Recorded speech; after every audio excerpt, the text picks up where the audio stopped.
Good evening, everyone. I'm your host, Jason Myles, and welcome to another episode of This is Revolution Podcast. If you are new to the channel, welcome. So glad to have you here. If you're a returning subscriber, glad to have you back. It is a packed house in here tonight. We have the TIR crew and some junior crew members. Now, some of you are wondering, Jason, what's the junior crew? Let me just bring everybody in. Coming in from Miami, Florida, he is the reigning Mau Mau champion. He is the Pascal Robert.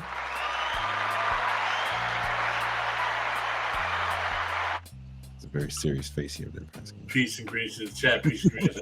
Peace and greens, Jason Myles. Also coming in from New York, she's everyone's favorite Haitian. Word? I don't know. I'm making that up. She could be. Maybe not. I don't know. Please welcome the faceless voice of reason on this show, M. Toussaint. Hello, hello. How are Hello, you? Jason. Hello, Pascal. Do you think How's you're your moving son? up the ranks in people's Haitian Favorite ranks? Haitian. She got to do more Haitian things. She got to make some Haitian food, man. She could be eating Haitian food right now. I can eat Haitian food. You can eat it like nobody's business. She breaks out playing some compa music, then I think she might win. And coming in, he's everyone's favorite professor of Missouri State University. He is with two junior crew members, Mean Gene Bajlan. Hello. We're right here. Hello. How's it going? I'm here with the monsters. You're with the babies. The junior. crew. Zal, happy birthday to you, by the way. You just turned 5 recently. 5 years old. Half a Right? decade. Ready to go down the mines. Yeah, it's almost my birthday party. Almost his birthday party. Oh, his birthday party hasn't happened? No, not yet, but it's coming soon, right, Zal? Yeah, on the March 14. Well, that was your birthday. So what did you get for your birthday presents? Building blocks and a bow and arrow. That sounds dangerous. Zal, wink once if you need me to call CPS.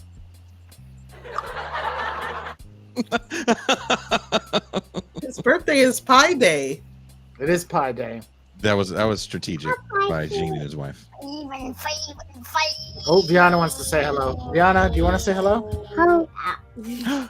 Hello, yeah, how are you? Can you say hello, Viana? No? Okay. Well, that's enough of you kids. Pascal, someone sent a question in. They didn't even want to call. They sent a question already. They said, thank you, Kent, for the super chat. They said, Pascal, did you watch the hip hop documentary from Friday? I didn't even know there was one on Friday. Which one was it? What was the one on Friday? We watched Fresh Dressed. Oh, you guys watched Fresh Dressed. Mm-hmm. Yeah. I was not in the house for that one. That was an old one from the 80s, right? No, it came out in 2015. What did you guys think of it? I mean, The beginning was good. Yeah, the beginning is great. We were looking for you in the beginning because they were showing people breakdancing in Queens. I was like, if you guys look hard enough, you can see Pascal with some cardboard and a shag. Yeah, because you're going to see with a Kango doing the electric boogaloo in Queens. Wait, we have another comment about MT. Somehow, how did this start, MT? So glad MT found coverage for her shift tonight at the hybrid Ross Church's Chicken. This is a you thing. But how did we? They have Church's Chicken in Iraq, but it's called Texas Chicken. Wait, what? Do people in Iraq know that Church's Chicken puts stuff in it to make Arabs sterile?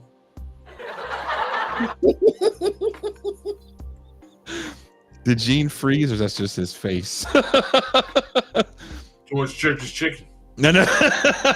Gene, your computer froze and made you look so British and smug. I'm sure one of the kids kicked something. Do you guys remember that rumor about Church's Chicken? It's something with rumor. It's still a rumor. But do you remember it though? Of course. When they would say Church's Chicken, they put something in the chicken to make black people sterile, but like it was black people in particular. Sterile, like white people blind, not be able to read, all kinds of stuff. I never heard the not be able to Not read being thing. able to read. That's awesome. Like, can you imagine going into church? I think I'll have a 2-piece with a biscuit. You come out, you're just talking like a stereotype.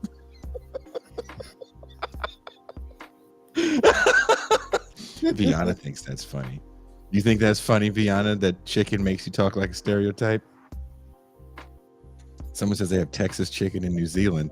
Well, Stuart McGill, apparently, if you are Maori in New Zealand and eat Texas chicken, you will be sterile and illiterate.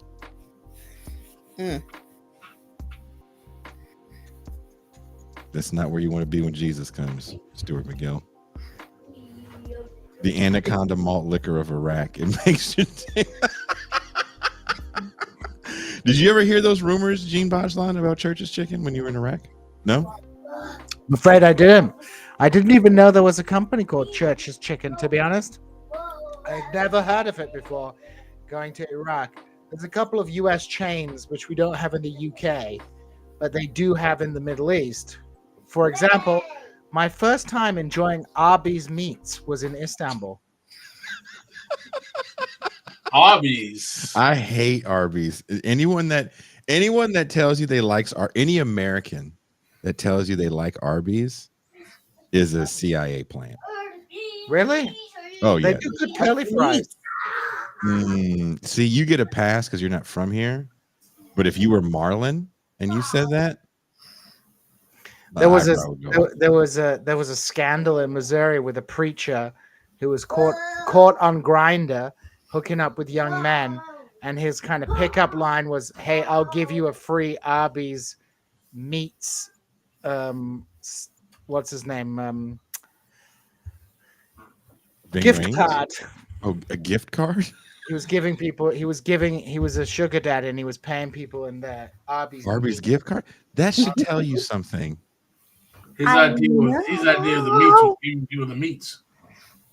We have the meats, I suppose. I suppose Arby's. What about the meat heads? Whoa. Yes, what about the meat heads, Zal? That is a good question. Someone says, I guess my teenage self was psyoped. Dude, nobody eats at Arby's, dude. I don't know, man. There's a lot of people who eat Arby's in the Midwest. You know what? Follow them around, and you'll find out that they're Arby's is either. known for what? Their roast beef sandwiches? Gene is over there trying to silence his child and not get the police called on him at the same time. He's not to cover the nose. He's singing. He's singing for you. Gene's so used to beating him or threatening him with a whooping, he can't do that with the camera on him. Gene is too more modern day to think about people. Gene does not beat his children. He's the most caring, loving, adoring, modern, politically correct parent in the world. Politically correctly kicks that little boy's behind when he gets. No, he did. Hitting doesn't work. Jeez, I tried. Like in the glory. We tried. Psychological abuse is where it's at, guys. Yeah. Right, Zal? Yeah. Although it can backfire on you, but Well, we have a call. We have a call here. let's take a call. Let's take a call. Calling from a 425 area code. Caller, what is your name and where are you calling from? Hey, it's JC. I'm calling from the Middle Tennessee. Ramadan Mubarak. Ramadan Kareem. Well, it's actually Jajne Pirozbe, but okay. Thank you, JC. What did you want to talk about tonight, JC? Oh, quiet, Zal. It's all right. I think I might have a low-key rant at you guys Go for it. about some of the topics have been discussed. About the trans debate, there's this weird talking point that can come up, like, what happened to all the tomboys? Mhm. Nobody is getting rid of the tomboys. You know why you don't think tomboys? It's because you work at home or work in academia. The tomboys are in the military. That's where they are. Nobody's transing the tomboys in the military. Mm-hmm. So you think every tomboy is no longer 4, but they're all 18 and above, or what?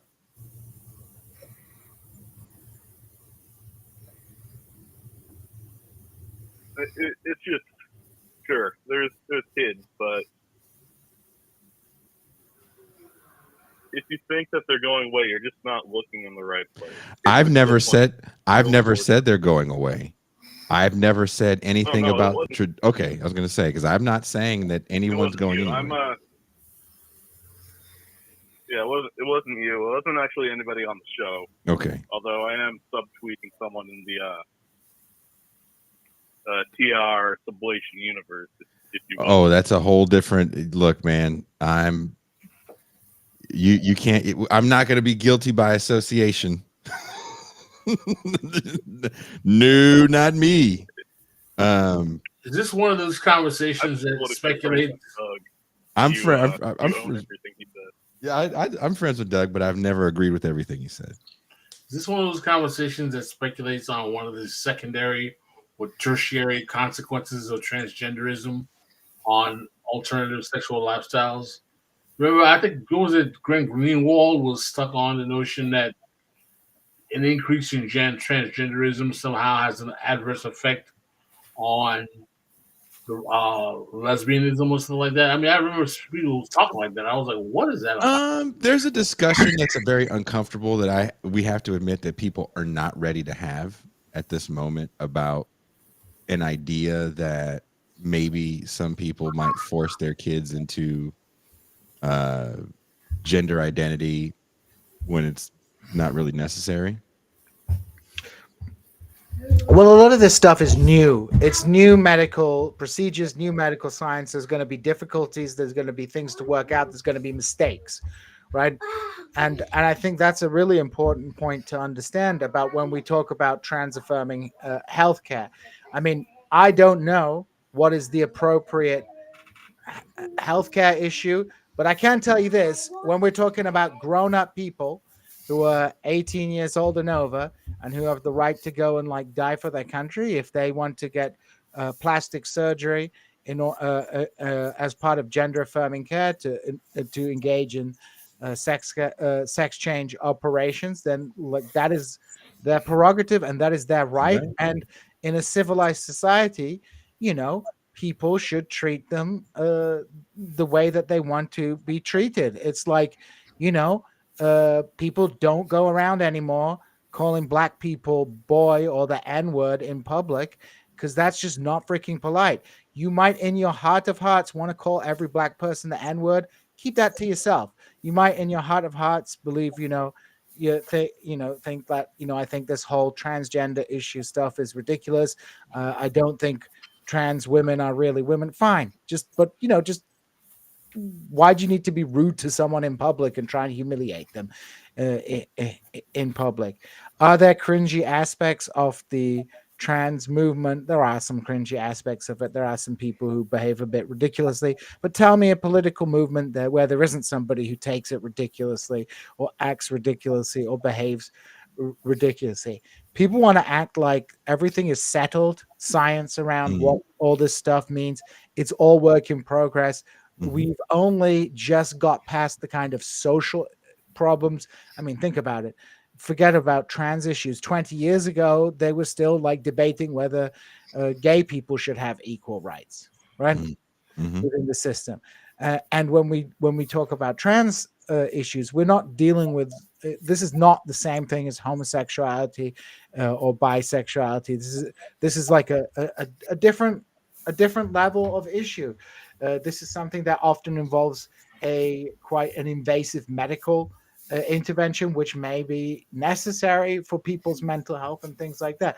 But it's going to take time for us to get these longitudinal studies coming out, because we see the medical advice around this change over time. Do you give people transitioning under the age of 18 puberty blockers? They were at one point, but then the medical advice has changed in some places on that.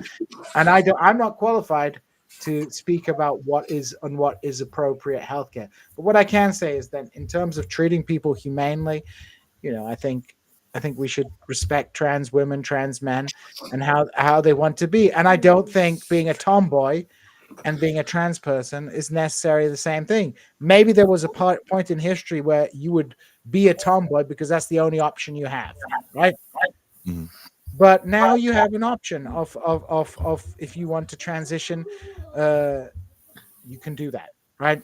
And it's going to take time. And I'm telling you, I agree with some of these kind of more, let's say, turf orientated people who say, well, there's going to be a lot of lawsuits from detransitioners and stuff down the road. I have no doubt that will happen, because again, when you have a for-profit medical system, you may end up with misdiagnosis, right? But just because somebody was misdiagnosed and went through a medical transition, and that was a wrong and a mistake, doesn't make the entire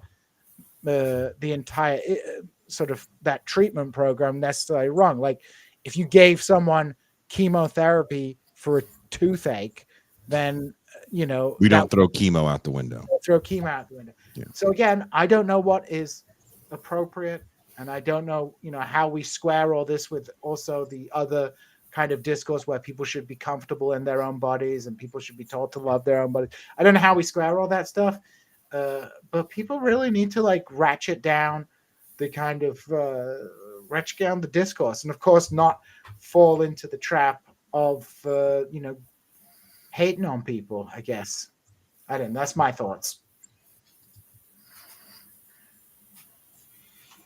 Makes sense. Well, Carl, are you still there? Oh yeah, I'm still here. But I gotta be honest with you guys. The crew is very quiet. But for the record, I've been nodding along sagely.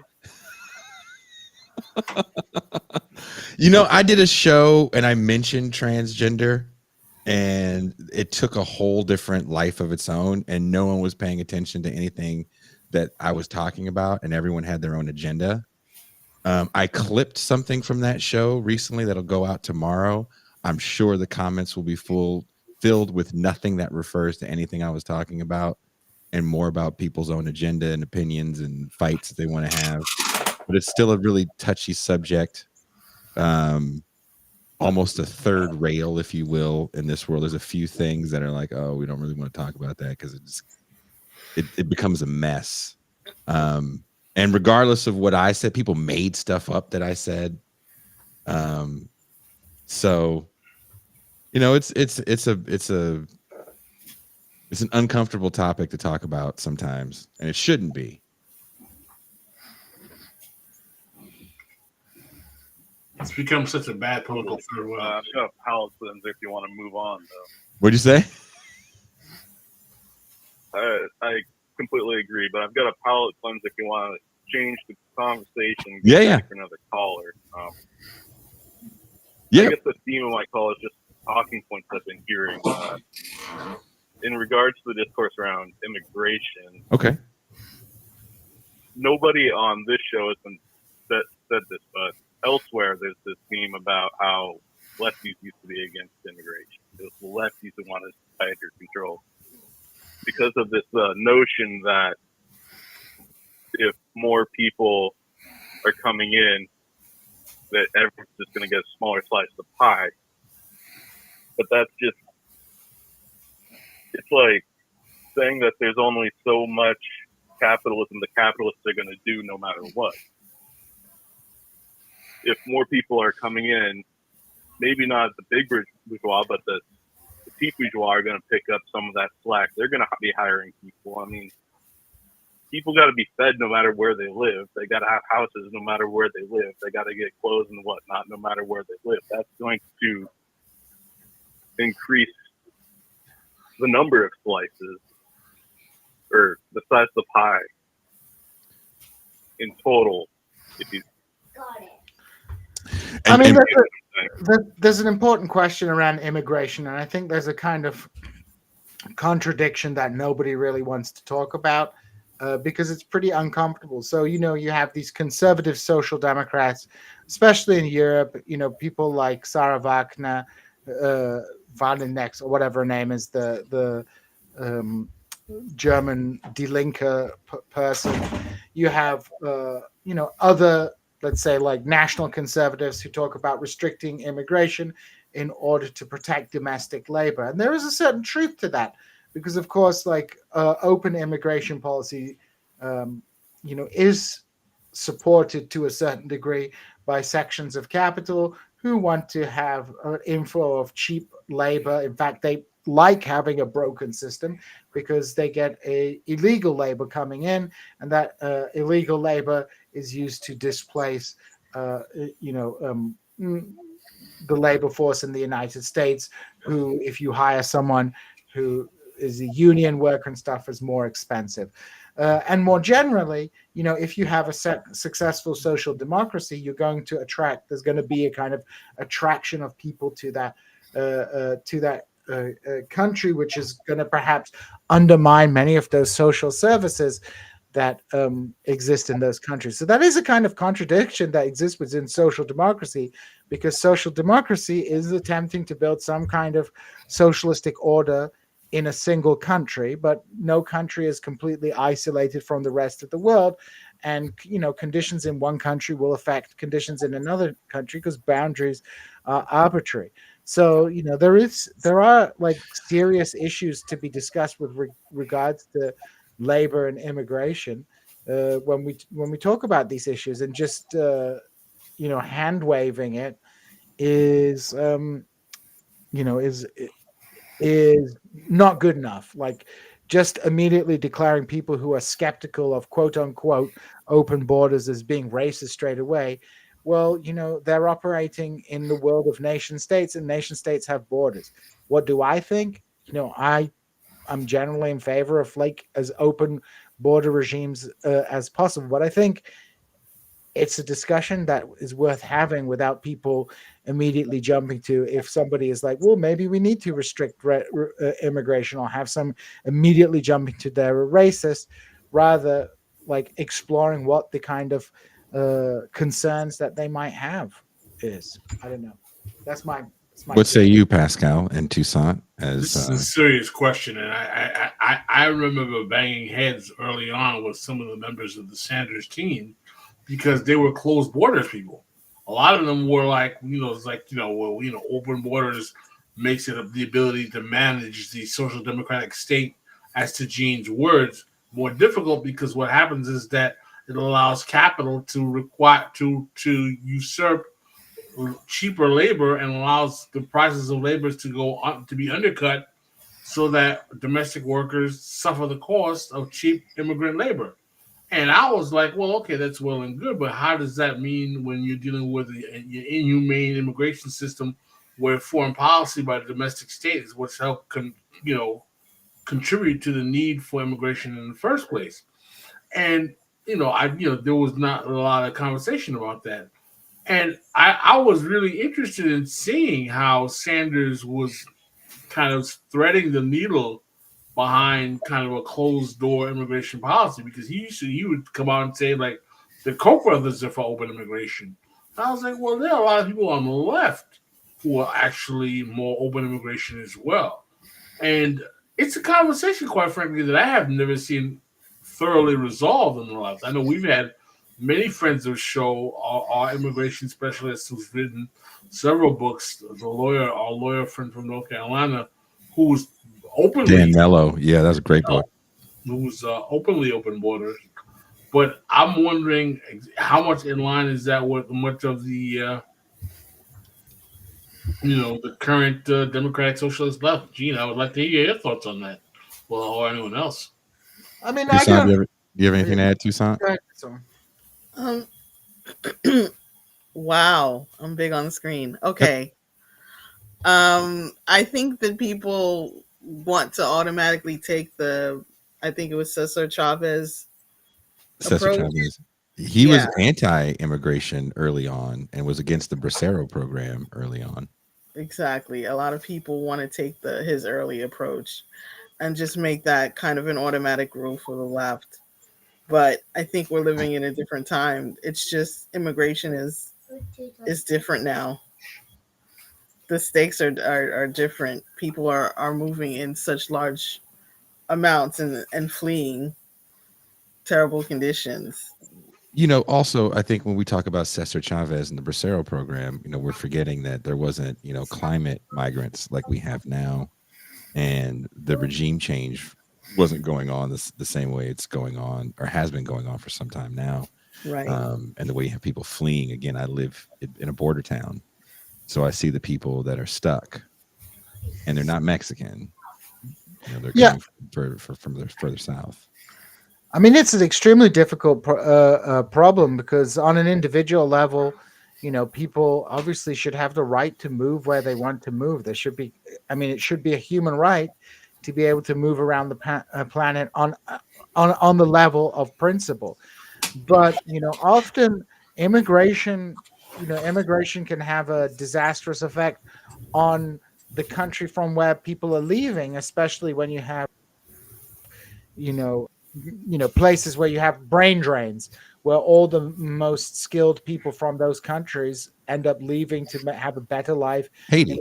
in Europe and the United States. And you can't blame them for it, right? Because of course they would want to come and do the best for themselves, but that leaves the societies which they're living in without sort of key educated figures to help in their development.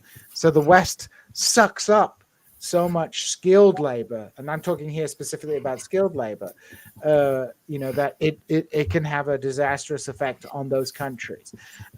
But at the same time,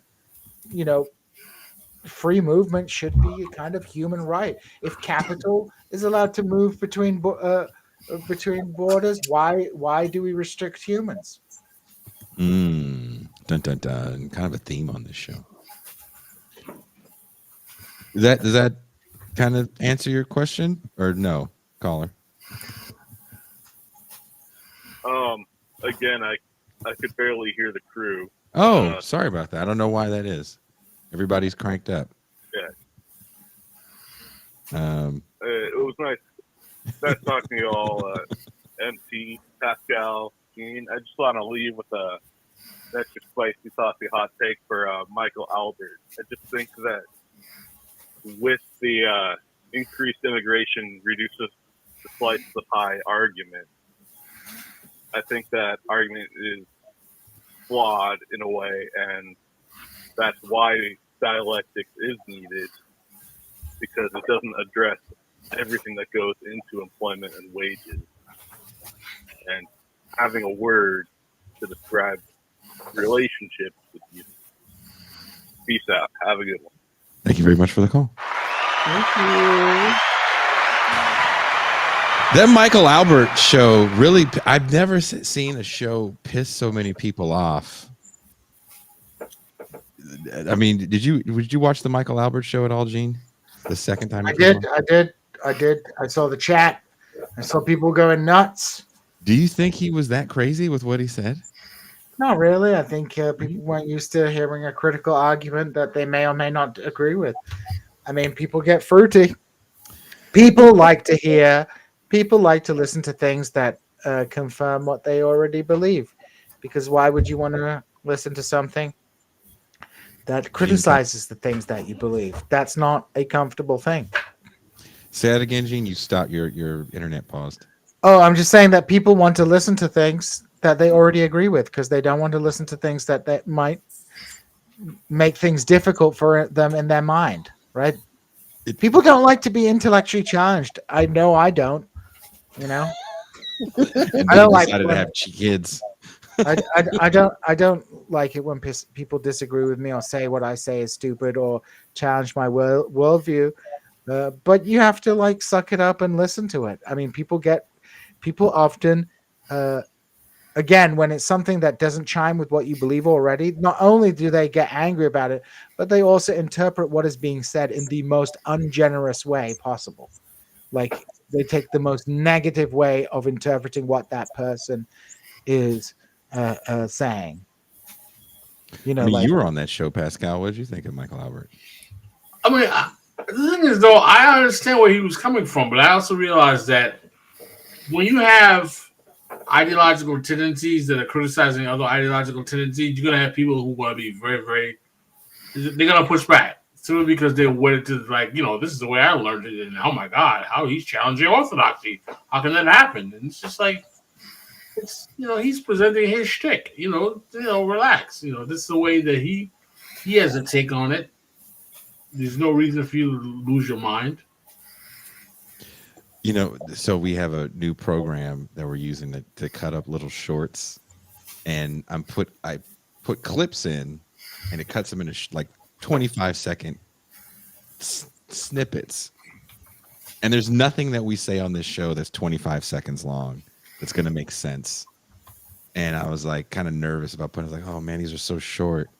But it's been pretty funny seeing the people's response from some of these Michael Albert clips that we put up. I don't know if you've seen some of the responses, but people were really felt emotional about Albert challenging the idea of Marxist jar. Someone said in the comments that he's like, you having to use all this jargon when you're trying to talk to people can get in the way of your organizing, and everyone disagreed. Not everyone, most people disagreed, and that's fine. Listen, man. Listen. Can we be honest that a large part of the left is an intellectual clubhouse? Oh God, yes. Of nerds. I mean, that's what my book is about. That's that's what it comes down to. Yeah. I mean, when you look at the left today in the United States, or what exists of the left, is there's really just two options. Either you're in some kind of small, irrelevant, millenarial cult, right? Whether that's a Trotskyist cult, whether that's a Stalinist cult, whether it's a Maoist cult, it's like a weird cult, and a lot of it is just going around online. Some of the cults are better funded than others, and there's that type of joining the left. Then the other type of joining the left is just an edgy way to brand yourself as a Democrat while not branding yourself as a Democrat. Ooh. So you have these two poles, and I don't know how you escape being in one or the other. I don't know how you stop either being a kind of just a functionally a Democrat, but you're like, I'm edgy, I'm actually a socialist, and I'm not really a Democrat, but you need to vote for Joe Biden. Or you're in like a cult where it says, well, Xi Jinping is going to like send in the paratroopers and liberate the United States and establish a people's democracy here. I mean, like, which one of these things do you want to be in? I don't know. You're not a fan of the Red Dawn China movement? I mean, like, if they came and they offered me a job. Tucson, did you want to read something? That's right. We have a super chat Mm-hmm. from Charles Ghost. Let me get it on the screen. Here we are. Mm-hmm. Sorry for not calling in. That's fine. But what I'm curious about is the distinction of the state and government. What is to become from each, and what could be used from each to benefit a socialist outcome? Ooh. Go ahead, Pascal. Go ahead, Pascal. This is all you. It's got you written all over it. Oh, he straightens up in the chair. Pascal straightens. Oh, Pascal takes the screen. This is an existential question that often exists in the left about the function of the state. Do we need the state? Is the state the enemy? I fundamentally believe I'm a statist leftist. I believe the state distributes goods and services and means of productions and can help the quality of life for the status quo for members of society. I'm not one of those to the left that believes that the state is inherently coercive. I think, yes, there are coercive elements of the state, but I think that there are times that we need to have a coercive functions within a society for it to work. The nation state organizes members of society in a way that can distribute means and services and goods and productions. If we do not have a nation state or government, if you will, how exactly are goods and productions and means and services going to be distributed? How exactly are we going to have the capacity to orchestrate and organize the actual means and productions that we need to distribute things to each other? I don't understand. We have these quote unquote anti-statist leftists, as if we're going to be able to. Well, we don't need anyone. We don't need anyone with professional skills and whatnot. Yeah, I don't get it. I'm not a fan of those thinking, and I know there's lots of theory and lots of anarchist theory and discourse that challenges the state. I think it's all bollocks. Oh wow. How It's do you feel all about that, bollocks. Gene? Pascal's over here using British terminology, so you It's know all it's serious. bollocks. It's cultural appropriation. That's what it is. Culture. Well, let me lay it out like this. I mean, in terms of the difference between state and government, when we talk about state, we're tending to talk about the permanent institutions that constitute the state. Whereas when we're talking about the government, we're talking about the kind of temporary cadre of management, especially in a democracy where power changes. In terms of whether the state can be used to ameliorate human life, I think it's like there's no doubt that the state can improve people's lives. The state can be used as a mechanism to bring about meaningful changes, to increase the standards of living of people, etc., etc. I mean, from a Marxian perspective, however, I would say that the bourgeois state, as it were, even when it's doing good things, from the Marxian perspective, and I'm not saying that I agree or disagree with this perspective, but from the Marxian perspective, it is sinking its claws deeper and deeper into it. Whether it's using coercion or bribery, it sort of entrenches itself and entrenches these hierarchies. That's why in a lot of pre-1917 Marxist thought, there was a lot of criticism for regarding cooperation with the state. That's not to say that Marx didn't believe in a state, but he looked at the Paris Commune as being the model of what a state should look like in terms of getting rid of the bourgeois state, establishing a new form of state. How feasible that actually is in reality, I don't know. I mean, when we look at the Russian Revolution, we end up Lenin was a theorist of the state who was argued in favor of smashing the state, who argued that the bourgeois state could not be used as a vehicle through which to emancipate the working class. But in practice, the Soviet state ended up looking very much like the territorial bureaucratic nation state that has come into existence with the evolution of capitalism. So, it's a difficult question. In the kind of short answer is yes, I think the state can be used to improve people's lives, but we have to there's also always in the back of my head the idea that even when you're doing that, you are basically foreclosing the ability of the working class to take power, and instead doing progressivism. And what was progressivism all about? It was all about shutting down the socialist movement by giving in to certain strategic demands. I mean, the pre-1914 socialists, they were very wary about using state power. Very, very wary. There was this whole debate on ministerialism. It's like, you go for elections, but what do you do? Because, if you're a socialist and you take over the state, you're taking over the apparatus of an extremely abusive system, the police force, the army, the empire, and how does that compromise you in the long term? So I don't have any answers, but that's my rant. Done. Gene, before you get done ranting, someone in the chat is talking about your favorite person, George Galloway. I think you and Pascal have some opinions on George Galloway. Interesting chap. Not my fave. Yeah. Why don't you like him, Pascal? I think he's a bit of a show pony. Oh. A bit.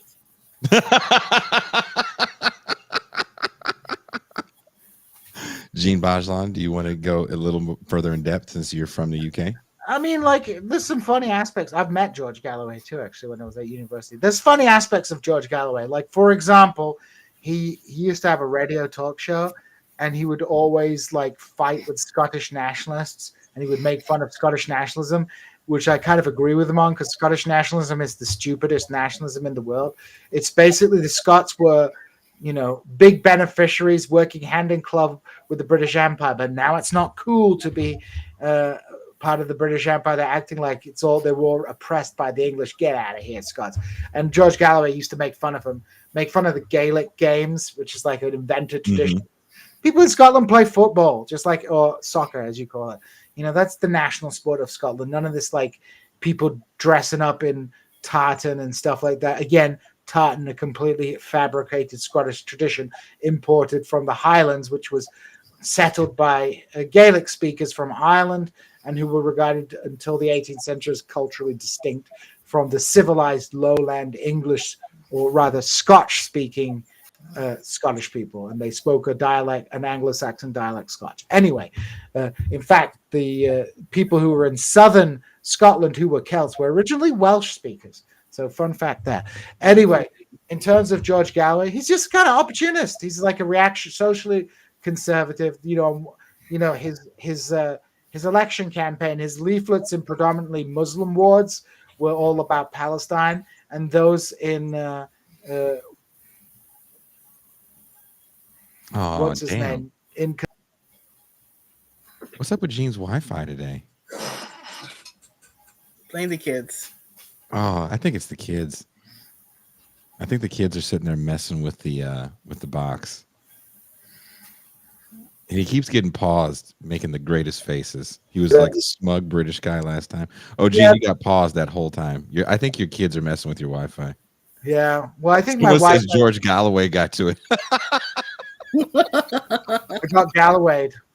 You got Gallowayed, right? When you were trying to tell the person about why. I get it. George Galloway's on like Russia Today, and everybody thinks he's the greatest man in the world. I mean, listen, he's good. Yeah, he is bad.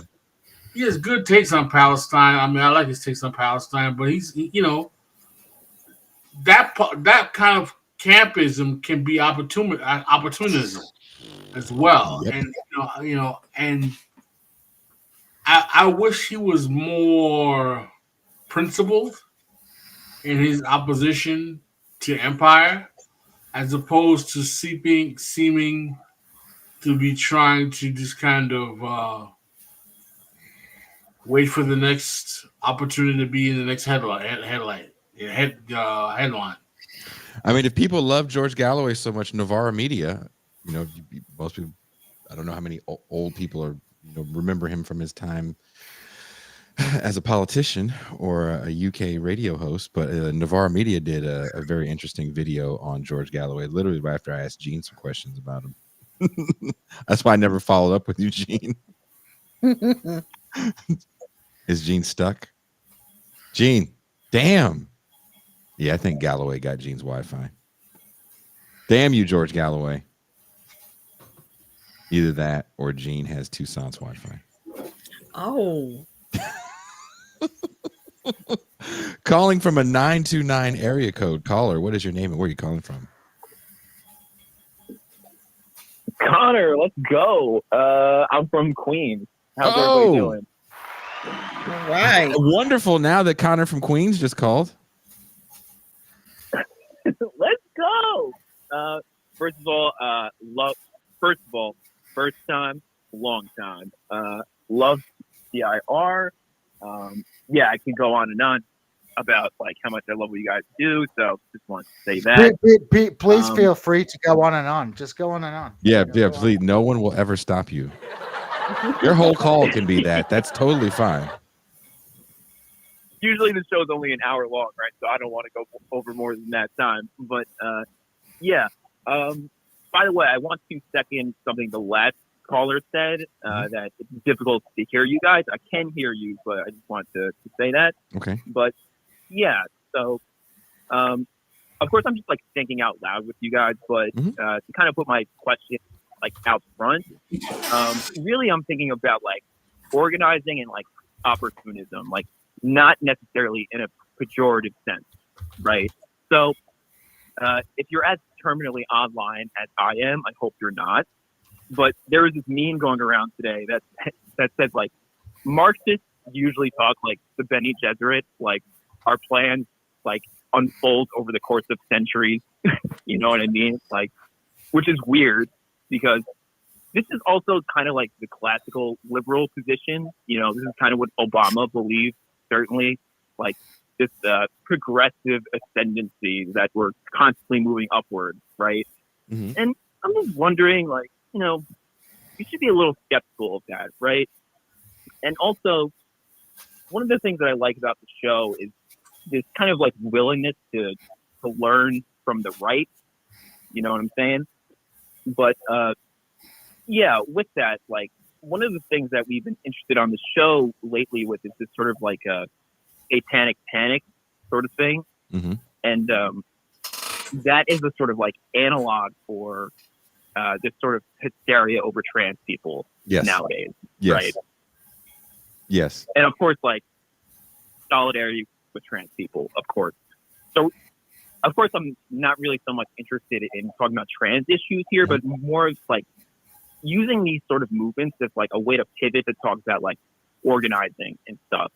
Because the thing that's crazy about like this satanic panic, and especially lately this like trans stuff, Mhm. is it appears as though like these in reaction to these events, let's call them, spontaneously emerge like groups that almost just as quickly as they emerge pass legislation and affect power. And irrespective of whether or not you agree with their politics, it's kind of astounding that they're able to do that. You know what I'm saying? So like, first of all, my question is like, how is that possible? Like, how are they doing that? But then just as quickly as I'm thinking about that, it appears as though these groups are spontaneous, right? And I'm just not as familiar with the history of this that I imagine Jay is. So I'm wondering, like, are these like groups that are cohering against the satanic panic or the hysteria over trans people like actually spontaneous, or what I suspect might also be true is that existing conservative groups are using, let's call it a scandal, opportunistically to exploit and leverage political goals that they always wanted. And it's because of this they can actually now pass this legislation. Right? You know what I'm saying? I'd like to jump in if you don't mind. Yeah, go for it, Pascal. Yeah, that's a great question. Thank you for the question, Connor. Let me tell you something. One of the things that I think that we very much underestimate, because we're not often in that echo chamber, is the organizational capacity of the evangelical Christian movement in the United States. These people are very powerful. They have a lot of money. They have a dedicated fan base. They have their own media echo chamber.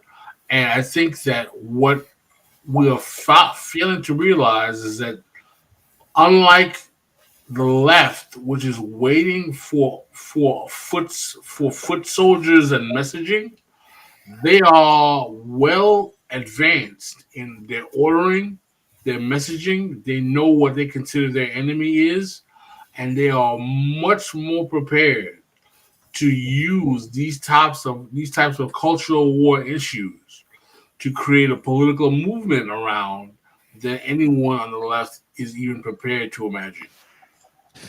You know, it's interesting that the caller brought up the satanic panic. As I was taking a very short break from cutting all these clips for the show this week and next week, I was in the background watching this documentary for like the fourth time, and sadly the filmmaker said they're done doing press. I think the documentary didn't do well, but it's called Satan Wants You. And it's about one of the early books, Michelle Remembers, and how that book helped bring in what would later be called the Satanic Panic. And it also talked about a lot of the after effects of it. It didn't get as deep as the book We Believe the Children. I think his name was Richard Beck, who wrote that. A great book. But if you look at that moment, that's a kind of a bipartisan moment where you don't really have a right wing or even liberal perspective. It's the moment where across the board you're able to change laws to give DAs more power. A lot of people think that comes in the tough on crime era. That gets worse in the tough on crime era, but it starts with this idea that pedophiles aren't getting enough time because of judges. And if you look at the statistics, all the statistics said children abductions and child molestations happen with people the children know, and these abductions, while they may seem high in number, are usually custodial kidnappings, which means a non-custodial parent has taken the child, or it was a child lost that was found within a few hours of them being reported lost. So if you watch any of those old movies from the 80s or even the 70s, when a child is lost, right? The police always say, we have to give it 24 hours. Like, what do you mean 24 hours? You know, and that's where a lot of that comes from, because kids were usually found. I just found out that a little boy, that he's a grown man now, but we used to watch him. One of our friends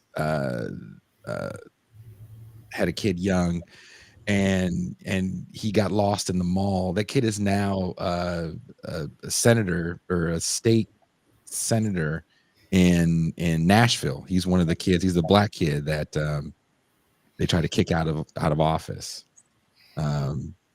But he got lost in the mall, and we were panicked. Remember, we were so panicked, we were so terrified. But we ended up finding him because and maybe this has happened to Gene Bajlan.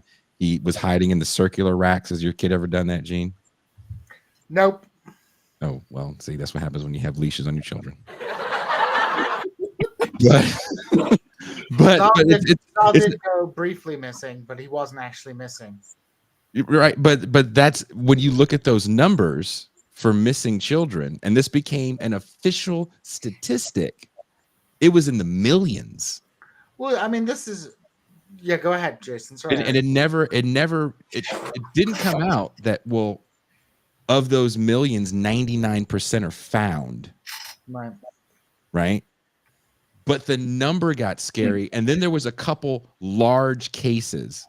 Kevin Collins, Steven Stainer, and Adam Walsh. That's 3 cases.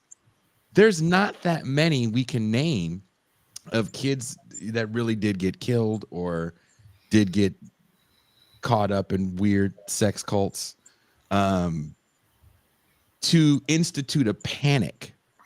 It only takes one kid saying, I don't, maybe this transitioning thing wasn't the right thing, like Gene said earlier, for people to go, oh, yeah, see, I knew it was all a bunch of bullshit. And that panic then becomes bipartisan. If you listen to conservative radio or watch conservative television when they talk about stuff like this, it's not a bunch of Bible thumpers. It's a lot more people that we would call maybe liberal as well on this subject. So it does become really scary, and I don't think people have a short memory, and I think we look back at the satanic panic as oh, well, that was that thing for those people, and this will never happen again. It's like, I don't know, man. I mean, I think to speak to it's interesting, right? Because, like, first of all, like, that transition to satanic panic to this hysteria over trans people, and specifically, like, it's not different from this pedophilic question, right? Because basically, these conservatives think that all trans people are pedophiles, really. But it's interesting then, like, why this trans hysteria is situated really as a conservative thing, right? Mm-hmm. So it's bipartisan to a conservative thing. I mean, it's super. It's also like it's yeah, I was going to just jump in and say there's a couple of things to your question at the beginning. Firstly, like, these people do, like you said, they are organized. They have local networks. They have local politics. They have the church, but it's not just the church. You have these groups that appear. There are in every small town in America, you have people who finance conservative causes, right? It's a, there's money in this thing, and you can find people who are willing to spend money on conservative causes. For example, there's a woman running here in Springfield on the school board. They've read their PAC has $250,000 for a school Damn, board for a school board race. for a school board race. So there's a lot of money here, and money can transform sentiment into organizational force, and organizational force can change laws. So very quickly, you might get some kind of conservatives will be looking for the next wedge issue, just as liberals are looking for the next cause celeb, and socialists are looking for the next, workers' dispute to mobilize around. This becomes an issue for them to mobilize around.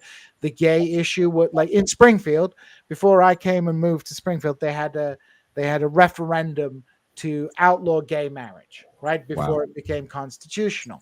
But once the gay marriage thing became a kind of losing issue, then of course the trans issue becomes the big thing, especially because we're coming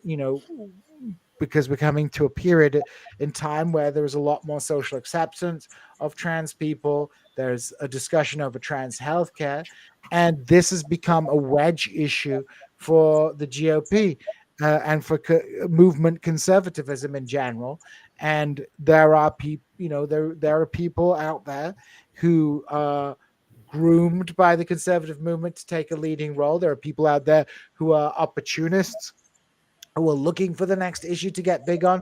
And there are people who are genuinely concerned and who get kind of rolled along by the conservative movement. So that's what happened in the Satanic Panic. You had a lot of feminists that were trying to pass laws to protect women. They found that children worked, and you get caught up in the machine, and the machine that they got caught up in was the Republican machine. And that was the machine that was getting laws passed. And you hear people say that all the time. Well, I don't care as long as the law gets passed. And it's like, well, because we're not trying to see 20 years down the road. I believe in my soul, any of those people that were part of that movement in the early days, in the 60s and 70s, had no idea that there was going to be like a line to mass incarceration and mandatory minimum sentencing. Right.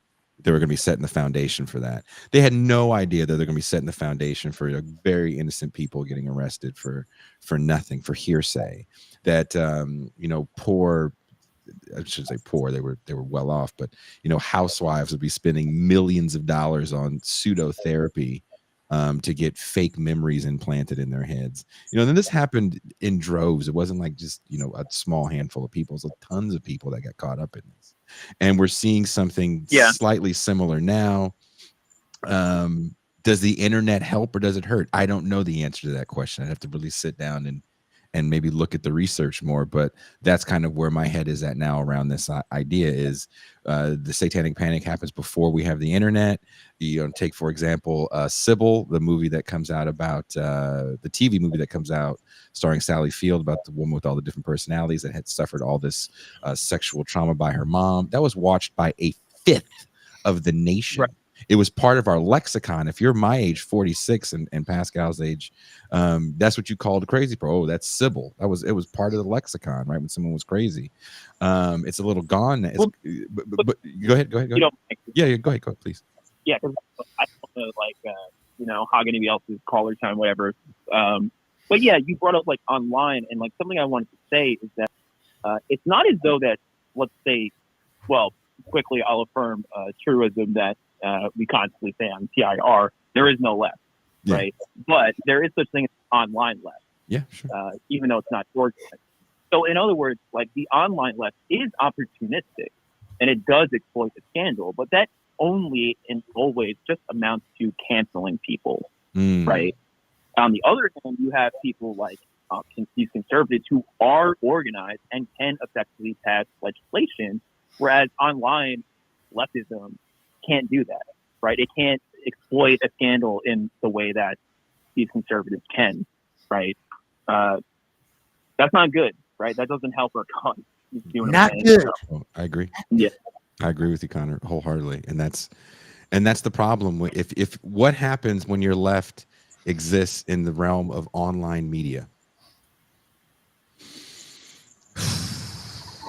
You end up with drama. Yeah, that's what it's going to be, right? It's not. It's I mean, that's You know? that's it is a way to the internet does, I think, recoup a lot of political energy because you expend an enormous amount of energy getting very angry at Anna Kasparian saying things about New York politics, right?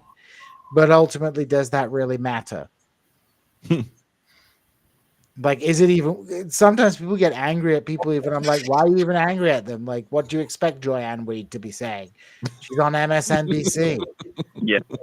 You know, it's like, can you believe the mainstream? You know, someone was like, I can't believe the BBC is whitewashing war crimes. I was like, is that the job of public broadcasters to whitewash war crimes? I'm like, I mean, yes, that's why you have a public broadcaster, right? To whitewash your war crimes.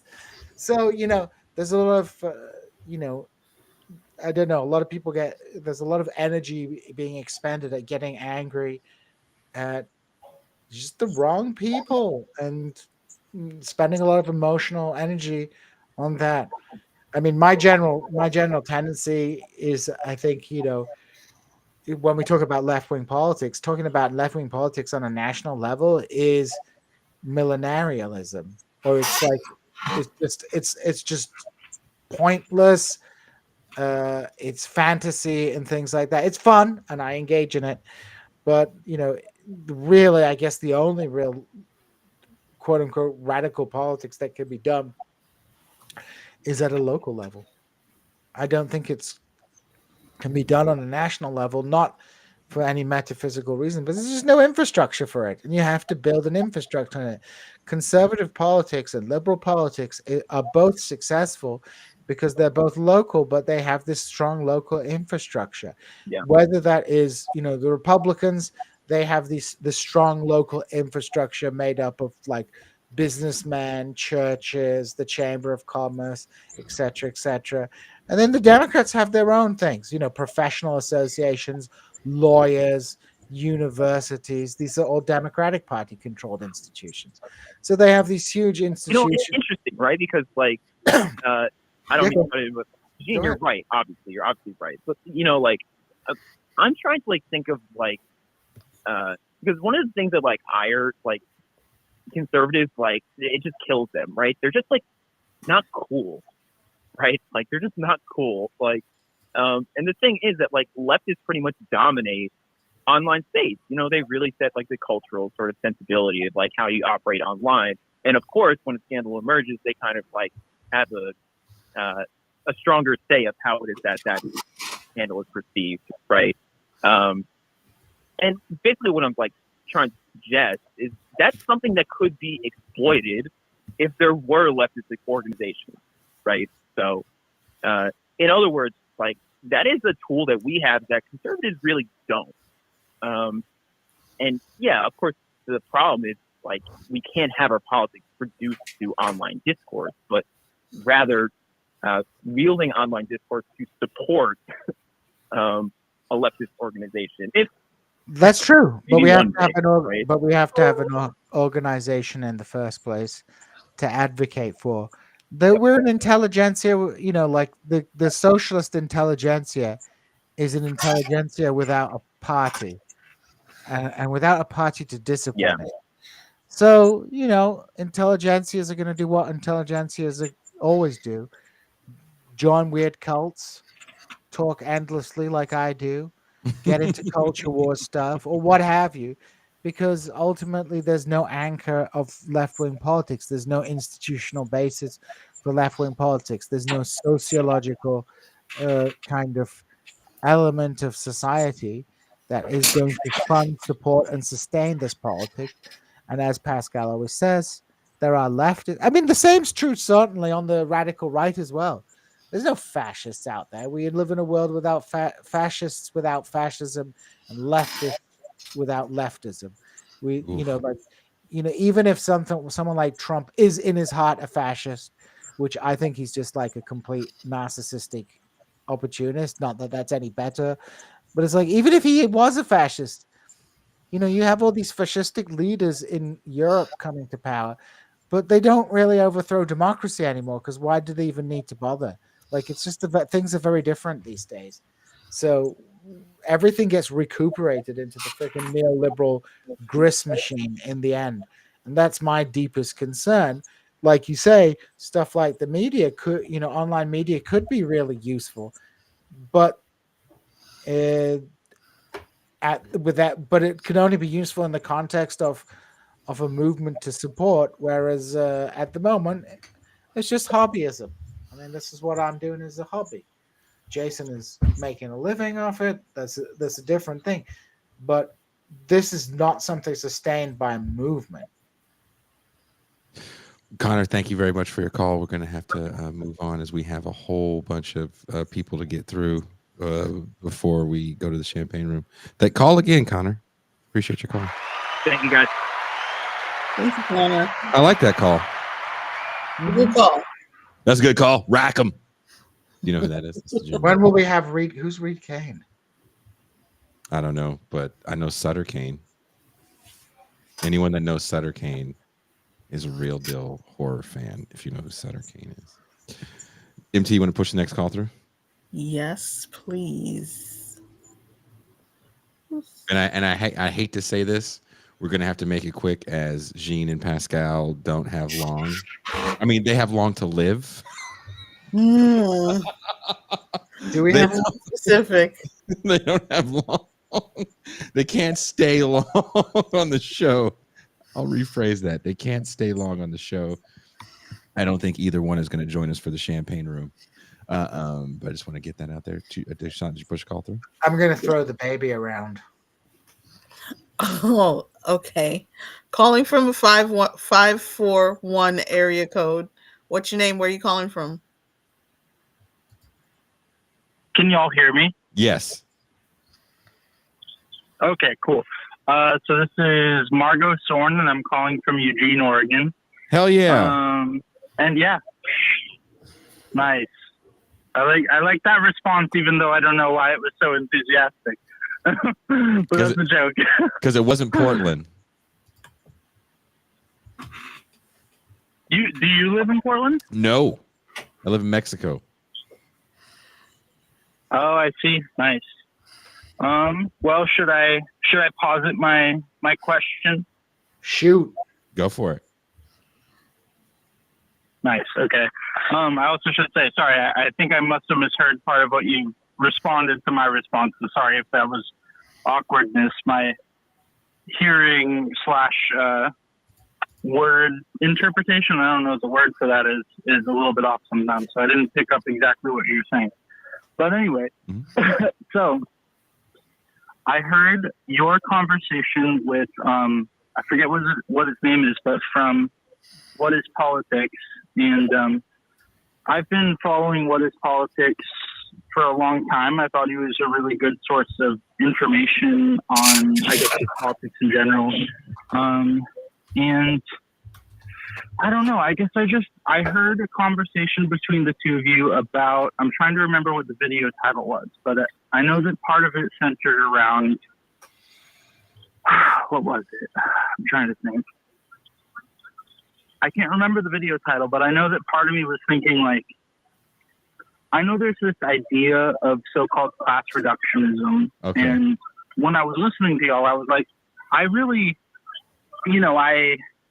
I wasn't sure about what to make of what y'all were saying concerning certain aspects of things. So yeah, the purpose of my call is just to ask questions about like class reductionism in relative to, I guess, intersectionality specifically, because intersectionality is such a, I guess, hot topic, or it's like something that is very prominent in a lot of so-called leftist discourse. I don't know how else to put it, but yeah, I hope that makes some kind of sense.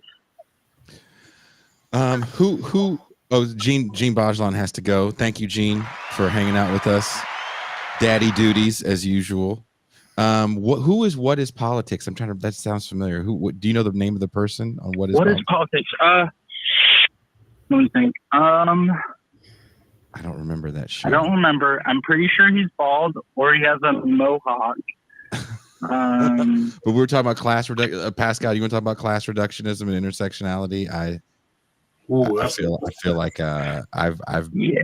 been walking that plank for a minute now. I mean, class reductionism is the notion that Yeah.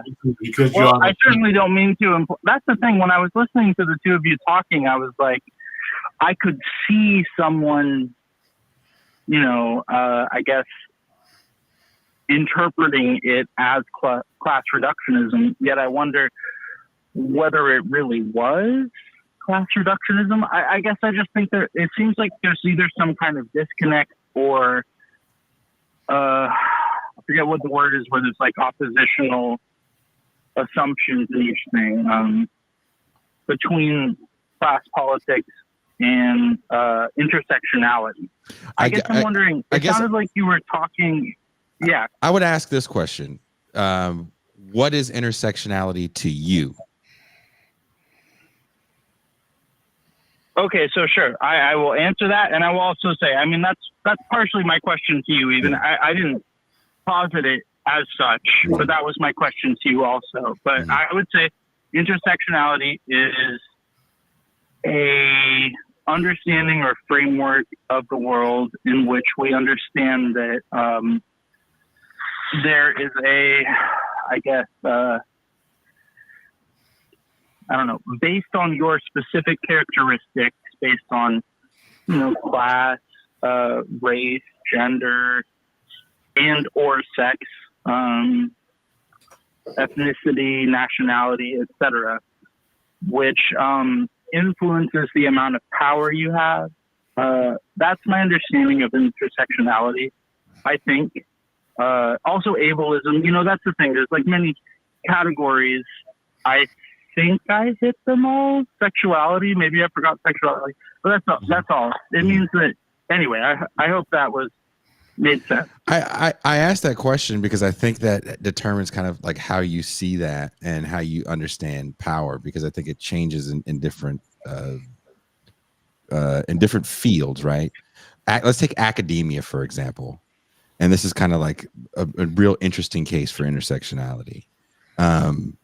Everybody loves to make jokes about Rachel Dolezal to the point that people don't even make jokes about Rachel Dolezal anymore. But the New York Times, since she's been outed, let's say, there's been about 3 cover stories on other academics who have lied about their ethnicity to get tenured positions. No one ever really brings up Elizabeth Warren lying about her ethnicity at Harvard.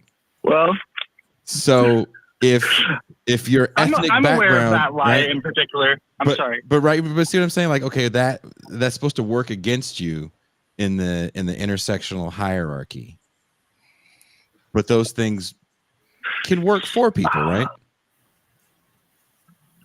That did make me think of something. Okay, if I may. Go ahead. So that's what, when you mentioned hierarchy in relation to intersectionality, I think that's where that highlights what the issue is, because I think some people interpret, I guess, either the consequences of intersectionality or something about intersectionality intrinsically, which delineates some kind of hierarchy. But I think the point of intersectionality is not to delineate a hierarchy of, like, I guess, oppression Olympics or something like that. So I think that how, I guess, culture responds to these instances, I guess, is sort of irrespective to the purpose of intersectionality, at least in some sense. But I'm also, that's the thing, it's not as if my position is not that there can't be criticisms of intersectionality, but that's the thing. It's like, what truly is, like, what can we actually concretely say intersectionality actually is? Well, what's its goal? That's why I asked, like, what's the goal of it? Well, okay, so that's a good question. I mean, I think the goal of intersectionality is to inform, at least, okay, so let me just say, I guess, so I think the question if I may ask before I answer that, is just, what leads to the sort of skepticism around the concept of intersectionality? And I can answer your question first if that is, your preference, but it would help. I'm just curious about that. Mm-hmm. My preference of what? Women? Alive. No, your preference of whether I state what the goal of intersectionality is before. Well, my question was, if all it is about informing someone, it's like, great. What am I supposed to do with that information? You mean informing someone? Well, if that's what it's I'm supposed sorry, to do. I got a bit. I asked you, what is the goal of intersectionality? No. Yeah, exactly. So the goal of intersectionality, as I understand it, is to understand the ways in which various, I guess, aspects of human identity or experience can impact their ability to live full and, I guess, equitable lives. I mean, maybe you could use another word other than equitable. I don't know what the best word would be, but it's the point of just simply describing the fact that people are discriminated against in the world, and that this has consequences across various, I don't know what the best word would be used. I'll say, well, let me. Exactly. Well, let's let Pascal wants to chime in. Pascal, I'll let you chime in. I find this so absolutely fun. My question, when in terms of those who are supporters of intersectionality, how exactly do we know that people from these various demographic backgrounds are suffering from the same types of phenomenon in the same way, simply because they make up this identity characteristic?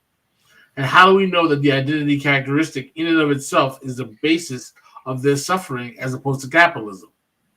Doesn't intersectionality require us to assume that?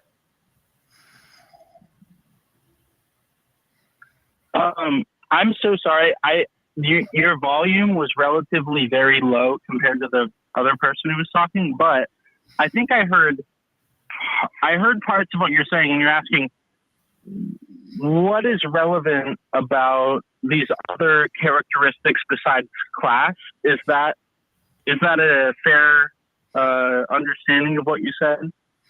What I'm saying is that how do we absolutely know that these other forms of oppressions aren't motivated by class or other things than simply the identities that are being put forth by intersectionalists?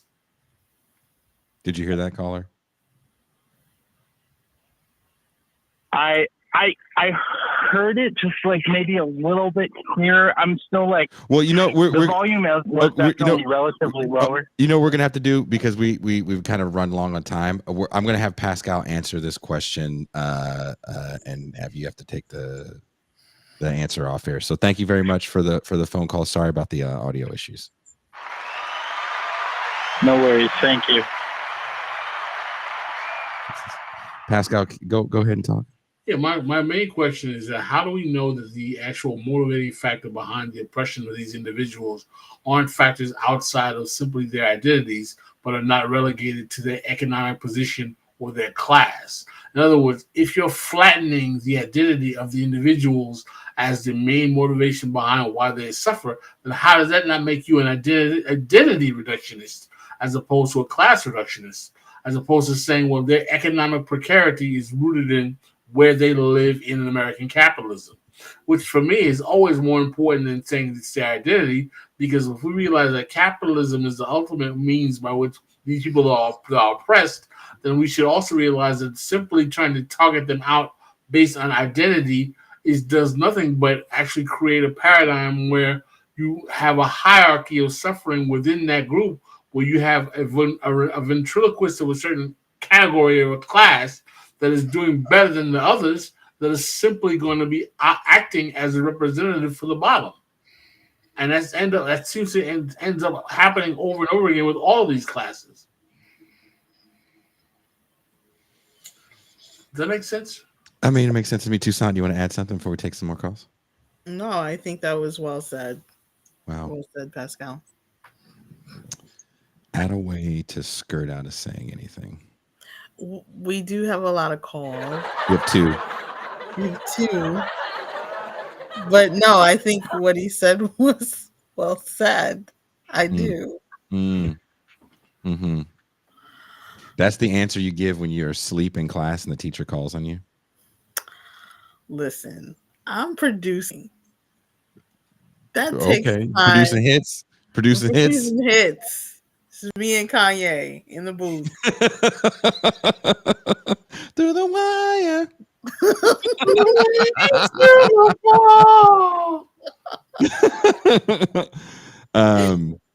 Why do we have such liberal concepts for solutions that don't address capitalism, that don't challenge capitalism, that do nothing but actually identity is king when you don't have real victories, and the only ones you can win are with the moral high ground. Because what you want is that you want diversity, equity, and inclusion in a system that does nothing but create a fatback and biscuits distribution mechanism. Hey, if you have more Issa Rays out there, then it'll trickle down.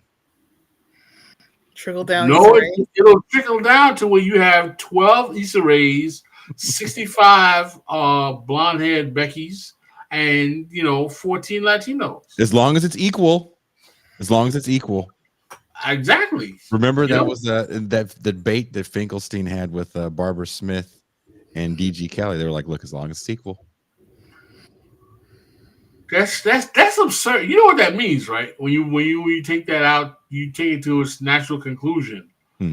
That means that if we have a situation where 12% of the population is black, and the top 12% of the ruling class has 12 black people, and 60% of the 40% of the ruling class, 30% of the ruling class is white, and 30% are white, or so on and so forth, everyone else can be a slave, and everything's okay.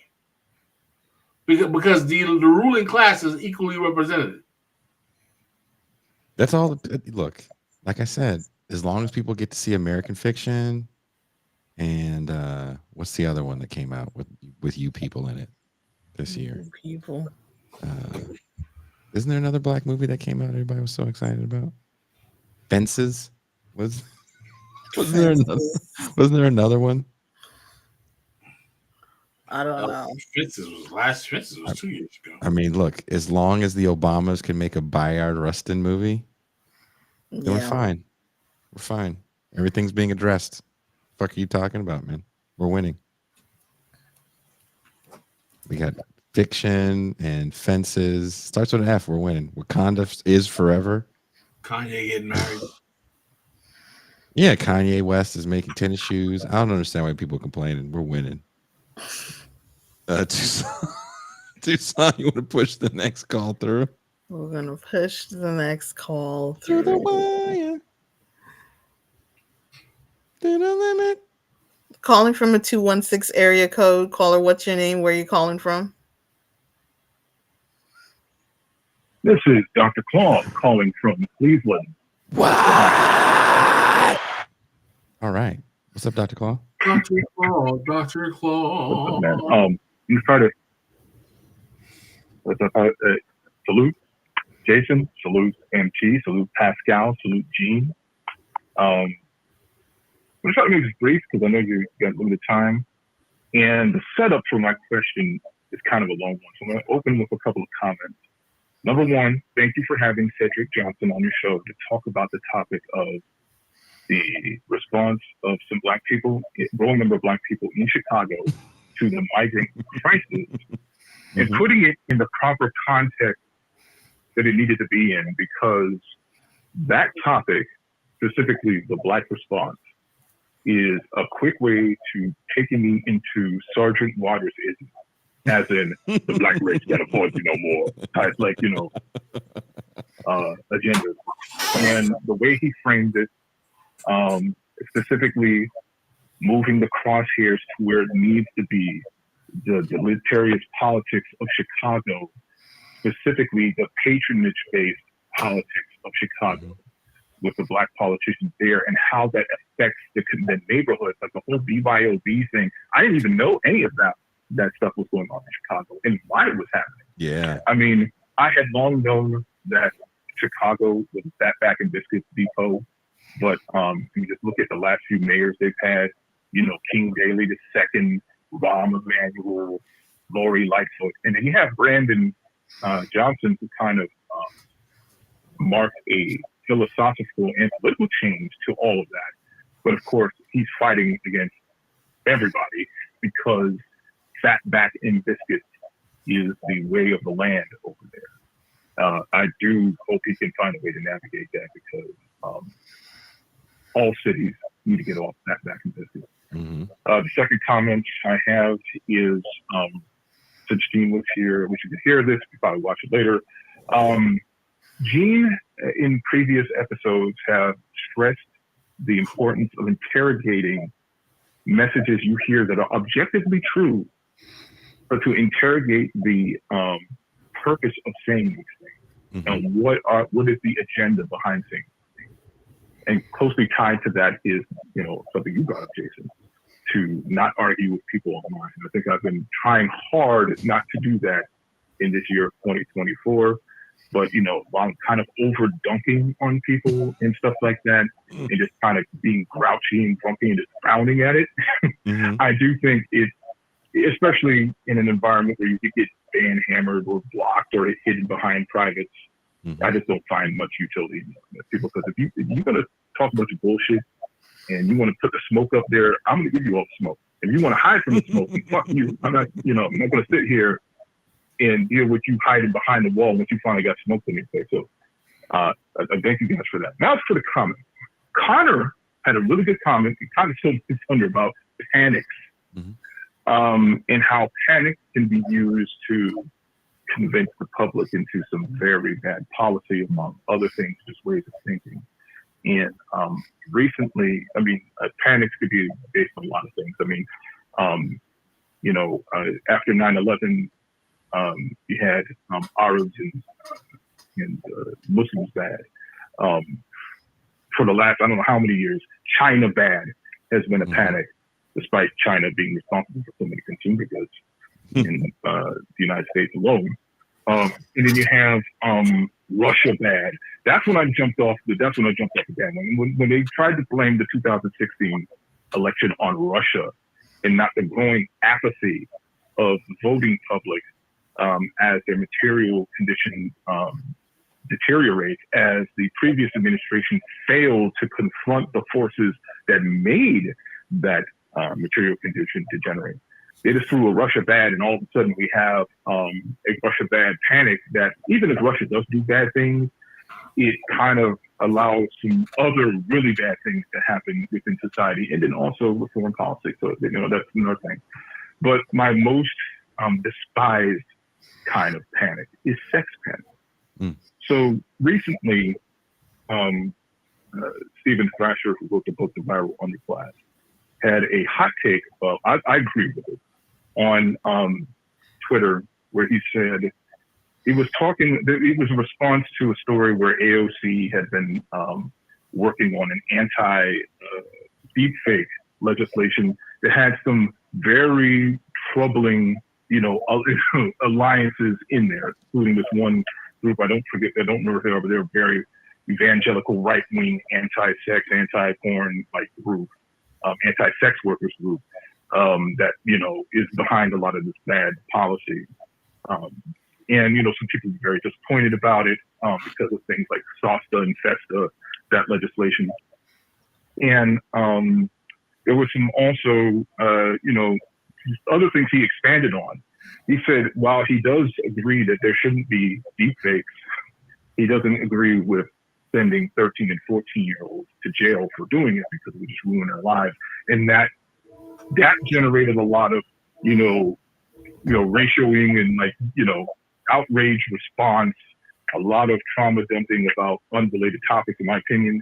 And people were upset with him. Now, I thought he was doing a good job of standing on principle when discussing that topic, because I really don't think that we need to invite the carceral state into a lot of these, some of these issues I think that some of them should be like, if you're going to go carceral, there should be some like restrictions on that. But a lot of people was upset with him about that. But it also reminded me about how sex panics in particular are the number one thing to shut people's minds off and opens the door. Like 9/11 turned into the Patriot Act and its sequel. Yep. There was on the sex panic thing, and this is the thing that really pisses me off. Like there's a documentary that's out now about the Nickelodeon situation. It's actually not the first one.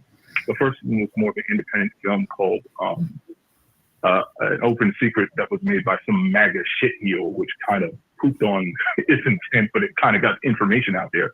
Now Max is running one called Right on Set, which is telling that same story about Dan Schneider and a couple of these other guys, Ryan Peck in particular, that were really doing alleged and confirmed crimes. And just how that industry, like after one of the guys got convicted, they just hired her back in and just put, him in harm's way of more children. And, the outrage there is absolutely justified. But I do have a little problem with like how some of these panics lead to not just right wingers going on this like QAnon like tirade where they see pedophiles everywhere. And I'm just like, okay, let's be real. Like this is not there. And then, do you remember SOPA and PIPA, the two pieces of legislation, Stop Online Piracy Act? Yeah, vaguely. And Protect Intellectual Property. Yeah. And they were basically going to change how the internet operated. And then Microsoft and Google ironically said, no, you're not going to be on the hook for this stuff. So it went down. So the same legislators that were representing mostly the film industry that was behind all this stuff tried to do another law called HR 1981. And a lot of people referred to it by that name because they didn't want to say the name that gave the act, which was the Stop Child Pornography Act.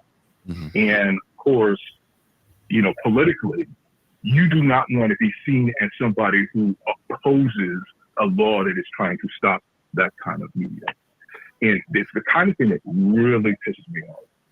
So where I'm going with this, if you're wondering why I'm talking about panic, in this age where we have a real crisis of legitimacy with media, and you're seeing the big corporate media outlets laying off tons of people, and the distrust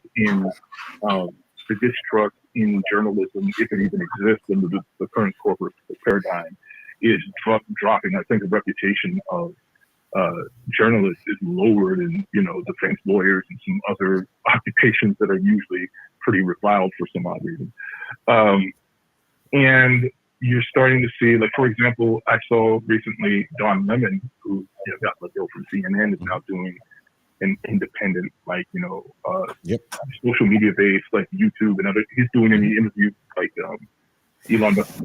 So the problem with the panics and the way the corporate media in particular used to, really propagate these panics with media, that's fallen by the wayside. But also now there's a lot more media that people can consume, and in some cases, fall into the confirmation biases.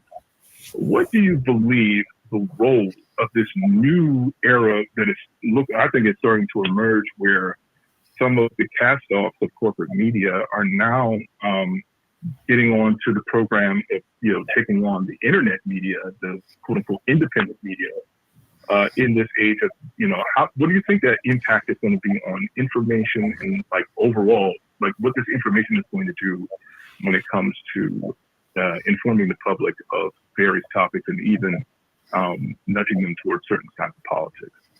Claude, thank you very much for that question and that call, and we'll have to take the answer off air. But I do want to get into this because I think that's a great question.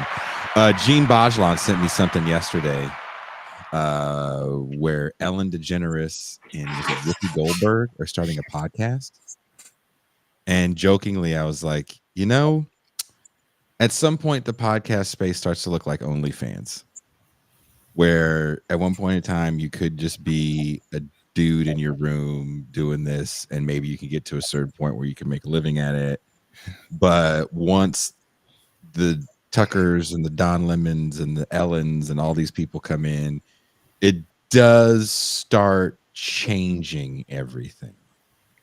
I don't think the small world of politics that we're on has any influence whatsoever on those people because they're just so massive. They walk in the door massive. They were on television when television was still a thing, so they have really big followings. And people still look at them as like legitimate news producers, even though they have kind of similar shows. Are not out there breaking stories, right? But they have the power to do things like Tucker Carlson has the ability to just go to Russia and talk to Vladimir Putin. We can't do that, even if we wanted to. We can't just hop a plane to Venezuela and hang out with Maduro and ask him some tough questions about his domestic financial policy. Oh, thank you for the super chat. So I am not sanguine at more cast-offs from mainstream media entering this space. I think it will change it severely. Pascal, what do you think? I think that whenever there's pressure from mainstream forces or the right to either alter media in any way, left journalism suffers. Toussaint? I agree with Pascal. If that's all you say, I will walk to New York and I will shake that. I will shake the studio. Toussaint. Sorry, I was dealing with the chat. No, you're not. The chat's over there. We're here. Okay, I'm sorry. What was the question? Wow, you just admitted. You know what, Toussaint? We coming for you, nigga. I didn't think we were gonna come to me, and I didn't understand the question.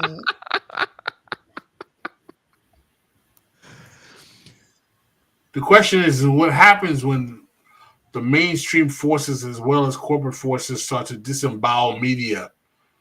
What's the consequence overall? And I was saying, whenever mainstream and corporate forces come together to create their own space for left disembowelment, the left will suffer. The left will definitely suffer. People who want and need information are going to suffer too.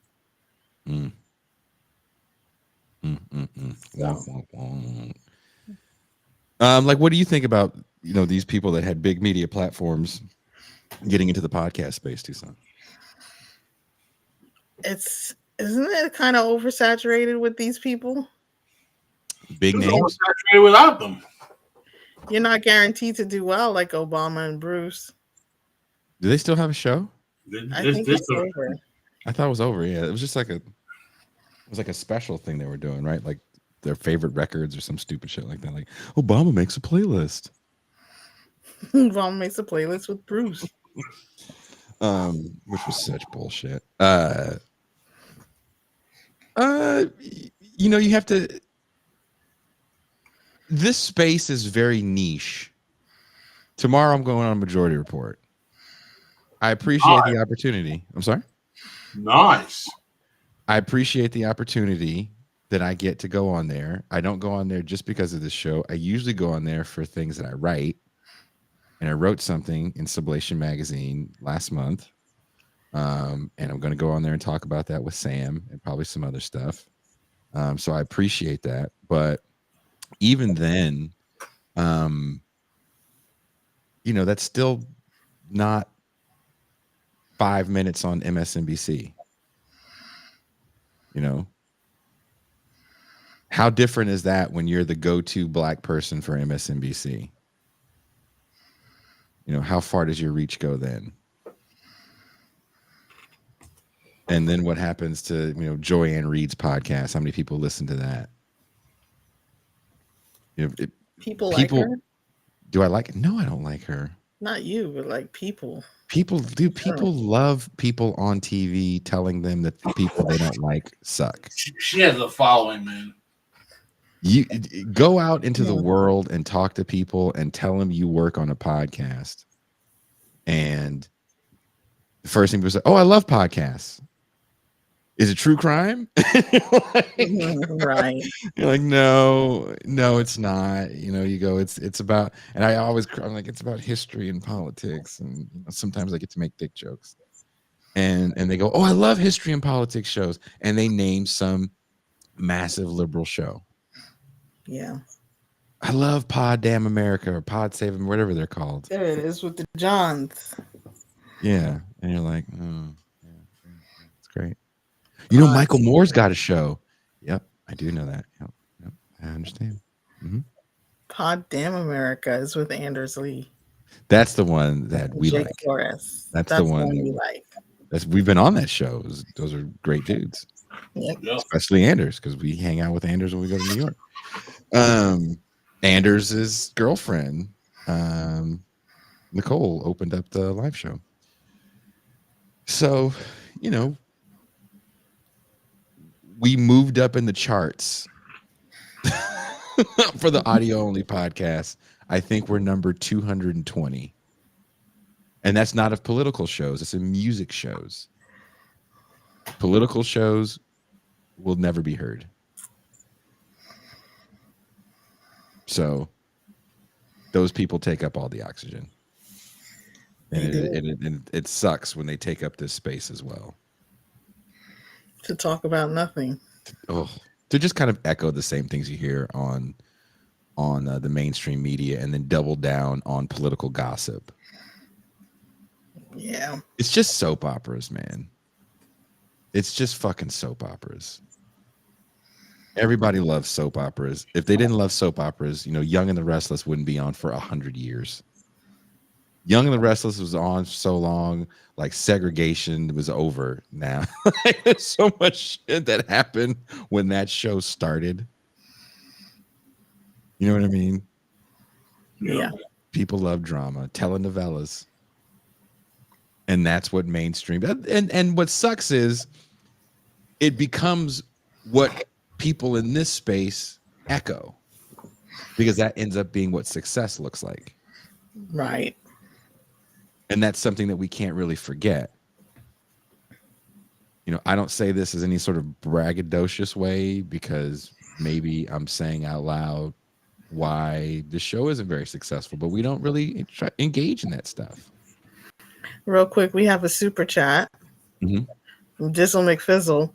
Ever thought about doing a deep dive into dick jokes and their origin? No. Do I want to tell more? All the time. All the time. All the time. If we could have all the civil rights leaders being with Pog Chaser MLK, and I can dedicate a whole show to that, I would be totally down. Dedicate a show to the origin of the word pause.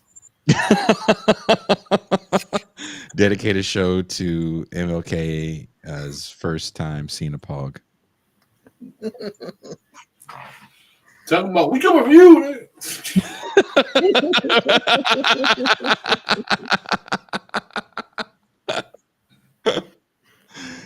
There's this woman that I know, and we reconnected on social media, and she goes, "What are you doing now?" I was like, "Oh, I have a podcast." "Oh, what do you talk about?" I was like, "Oh." I just sent her the MLK Pog thing, and I haven't heard back. Hey. Not sending your best. You don't want people to find it and then get mad at you, so you just go, "That's what I do." That's what I do. So someone says Pog Mafia represent. We got one last phone call. Let's get this. They've already been pushed through. Caller, calling from a 619 area code. What's your name? Where are you calling from? Yo, this Steve, San Diego. Yee! Steve. I'm gonna keep it quick because people want to get on here and talk for 10 minutes apiece. And, this is an early start to the champagne room. I think this might be a new fit for Pascal on the show. I don't think I've ever seen him wear this fit on the show before. I told you, Pascal, that shirt looked new. It does. You look ready for the school pictures. Pascal got that shit on today, man. He got that shit on.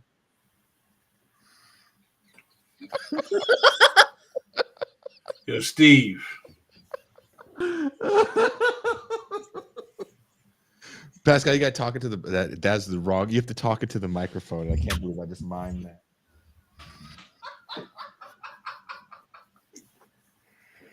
Steve got jokes.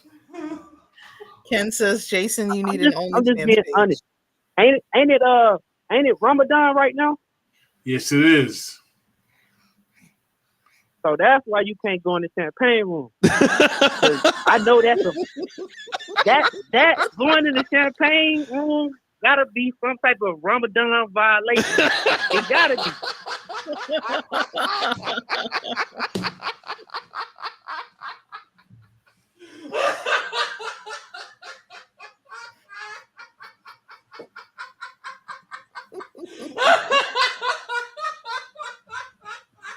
You can't even say anything, Steve. You got him stuck. You can't even say anything. I'm waiting for a question, Steve. I'm waiting for a question. Well, everybody got on here and asked all them questions. I was like, well, by the time it gets to me, maybe I'll just say something funny to get the mood ready for the champagne room. You did a good job. That's where the ignorant stuff starts.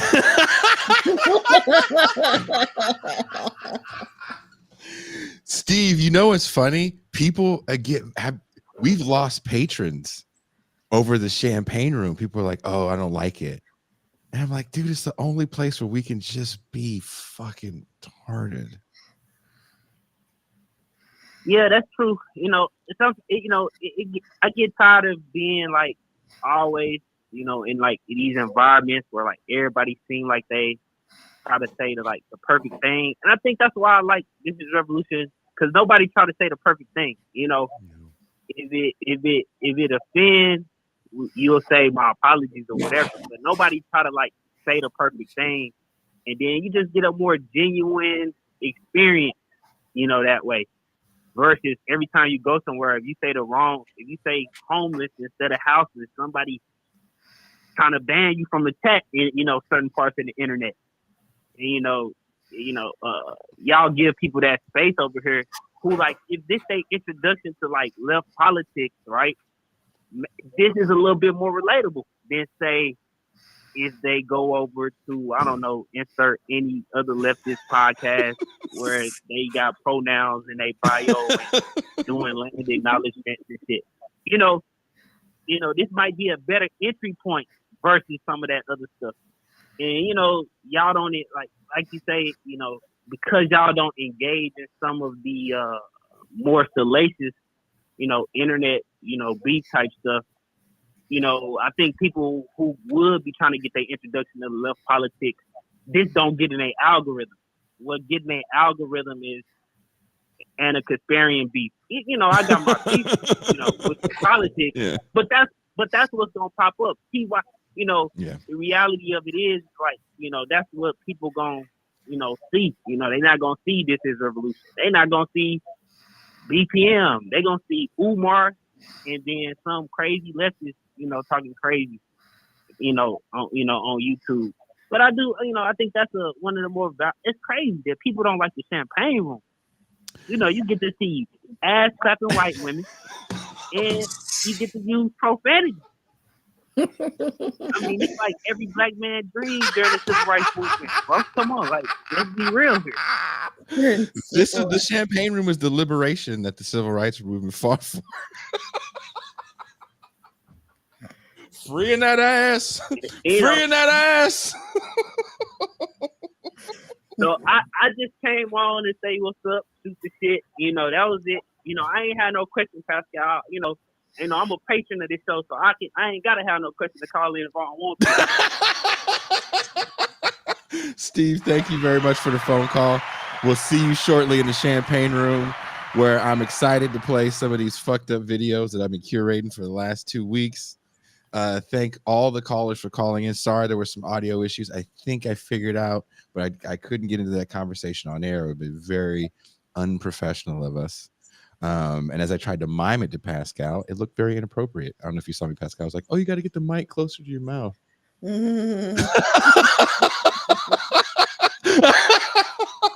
Pascal's like, pause.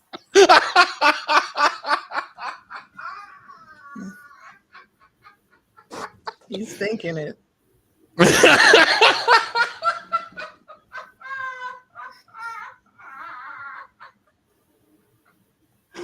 Oh shit! I found a page. Uh-oh. Hello? Hello? We're right here. Can you hear me? Yep. We can hear you. Okay, sorry. I found a page, and it's called Trash Local Rappers. And it is the greatest page of all time. Before you say anything about that, I want you to acknowledge this super chat. Okay. Oh, Jesus. Jason, you need an OnlyFans page. To do what? I don't know. Spready Gibbs? No, my brother. Probably just cook. I would love to do a cooking show. So for those that don't know, MT is privy to the Jason Myles cooking show. I am. You have to admit, it's pretty good. I'm getting it down now. I get good placement for the camera. Right? And your one secret ingredient that you must have in everything that you make. What is that? Raisins. Raisins.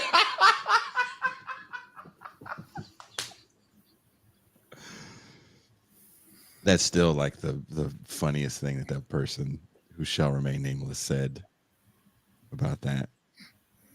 Because I do like carrot raisin salad, and I bought the wrong thing when I first moved to Mexico, and I bought prunes. And you're like, well, this is just as good. Yep, that's exactly. I was like, well, guess we're using prunes. They're just big raisins. Do you hear this, Pascal? Do you hear this? Prunes are just big raisins. Blasphemous. But yeah, we need to do a cooking thing. Because I made the baked French toast with you the other day, right? That's right. And you saw it with the raisin bread. Well, because I ran out of the other bread, so I had to substitute with raisin bread. Raisins and everything. Well, there were blueberries on top, right? Mm-hmm. And the whipped cream topping. Tell me that plating didn't look gorgeous. The plating was beautiful. Metrosexual cooking, man. Look. I cook, okay? Ooh. I cook. The plating was the plating fucking matters. Yeah, you just throw greens on a plate and say eat, bitch? No, I fucking plate this shit. You live by yourself. It's like exactly. Hey, sometimes I don't. Sometimes I have house guests, and when house guests come, I want them to walk in the house and say, "Oh, it smells so nice in here. Oh wow." Guess raisins are just bigger.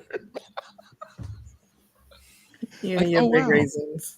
What are you gonna make for dinner? Oh my goodness, what a wonderful dinner spread this is. This is so nice. This tastes so delicious. Oh, okay, that's different, right? I have to like score. You trying to score? That's what you're trying to do. Oh, I mean, if you came here, I would plate. When Ben was here, all the food gets plated. Even if I live by myself and I plate the food for myself and I take pictures and I don't share it. All the time. All the time. I shared a picture with Bert the other day because did I show you the fish taco pictures, Toussaint? No. What kind of fish do you use? I finally figured out how to make fish like Long John Silver. Okay. Oh my God. was a beautiful thing. It was a beautiful day in the Myles house. And I fucking plated these things, and I made this really pretty, like, pineapple pico. I make sure the color palette is there as well, Pascal, when I'm plating it, and then I put it on the table outside, and I get a picture where you can see the ocean in the background. Ocean raisins. He thinks I'm and you know what? Just because you made that face, I'm finna flood your text messages with pictures of food. I'll check them out. And I'll make sure they're pork-free meals. Sounds good. Do you eat pork? Yeah, not that much. Not that much. It sounds like, what's wrong with pork? No. I've not had pork in a very long time. The joke that I was talking, I won't say her name. I was talking with a friend, and she was making this joke that I'm the person that's putting raisins in white people's food. No, come on, that starts well before that.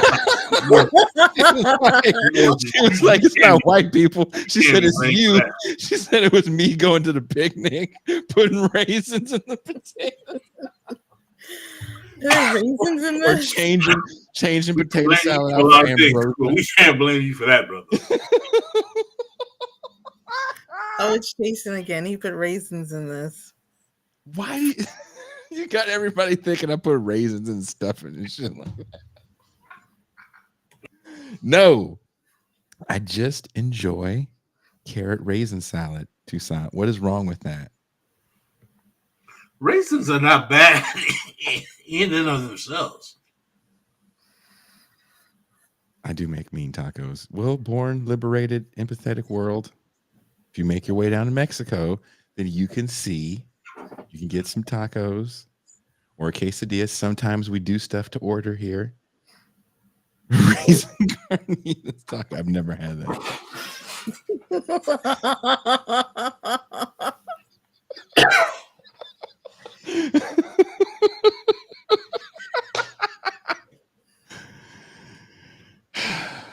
Do you like raisins in your salad, Pascal? Just a regular green salad with somebody put some raisins in there?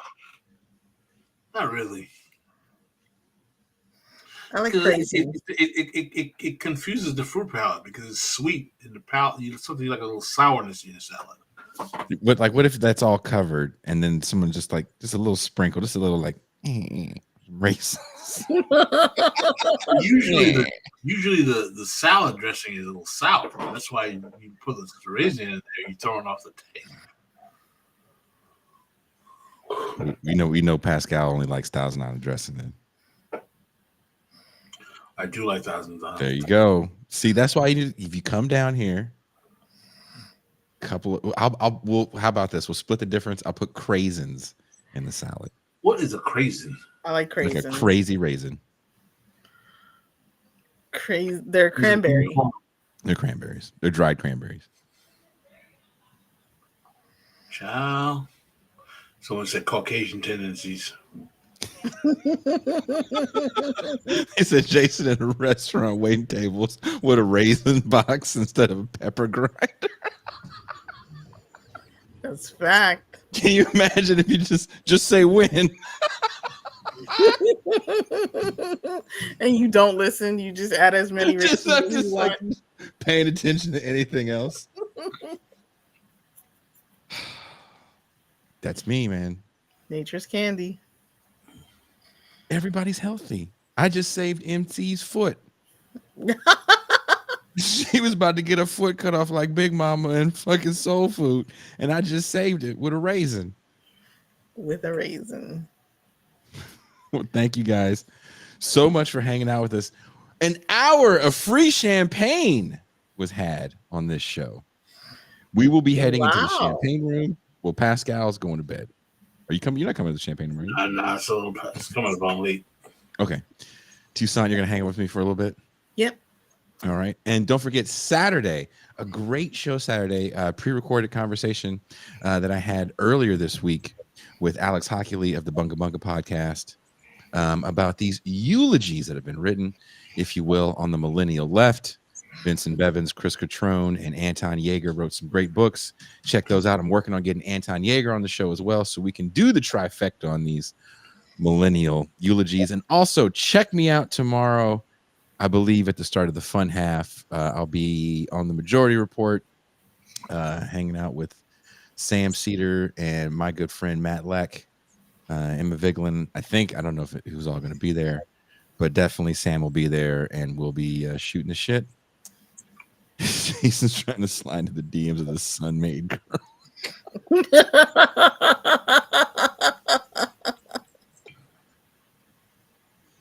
Just know this show keeps me just out of everybody's DMs. They, they get interested for a minute. Oh, you live in Mexico. Oh my God. Oh, I saw the pictures. Oh, that's so pretty. What do you do for a living again? And they're like, oh. No, my brother.